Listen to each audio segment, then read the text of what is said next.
I'm Yeah, finding a lot of the people that started back in the 70s, 80s are saying the same thing, yeah, especially with the OSR, like a Shadow Dark or Basic yeah. Fantasy, just coming back to it and like, okay, here's kind of updated rules to what we used to play. It's a little smoother and nicer sounding than, High Gygaxian as it's, called. There's no Thaco. Yeah, no Thaco, Ascending AC. No Thaco. Yeah, it's and so this is what gave birth to Progcore, which is the Kickstarter that I did last year, Progcore Fantasy, because David and I are of the same era, David Ned and I, and so we have a style of play that's not like because it's interesting because there's the old school, like you're saying, High Gygaxian, which is Thaco, and it's a lot of Hmm. charts and tables and all this. And then there was the hybrid. I was actually just talking about this with Matt Mercer the other day, and about how when the game moved down from the adults who were playing in like 74 when it was just out of war games and into D&D Hmm. and sort of Yeah. sorting that out.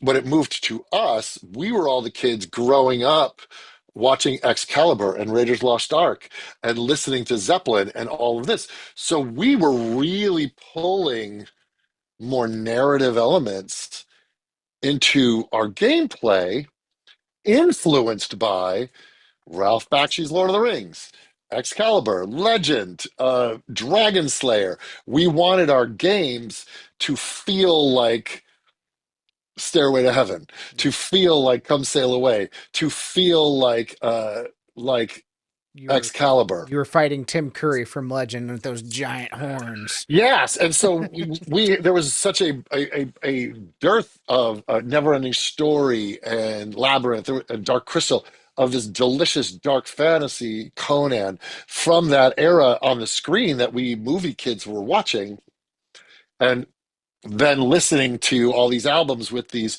Frazetta covers of Death Dealer on the cover of Molly Hatchet and all of that dark fantasy vibe was in our music, it was in our movies, and it was at our table while we were playing D&D. And in the time since then, like any art form, it evolves into other things, taking its influence from now it's taking it from anime and Final Fantasy and uh changing with the times as it should, but we see an area that isn't about OSR rules, Hmm. but how do you bring that vibe no matter what you play? Do you play Pathfinder? Do you play Daggerheart? Do you play D&D? But how do you create a vibe that can capture that late 70s, early 80s feeling of dark fantasy and those butterflies in the stomach of wonder, mystery, and danger that we felt as kids? The game was more lethal. You didn't, if you got to zero, you're dead. There wasn't death saves. There wasn't this. Um, Not writing a 10-page backstory of your character because you don't know if it's going to survive that night, right?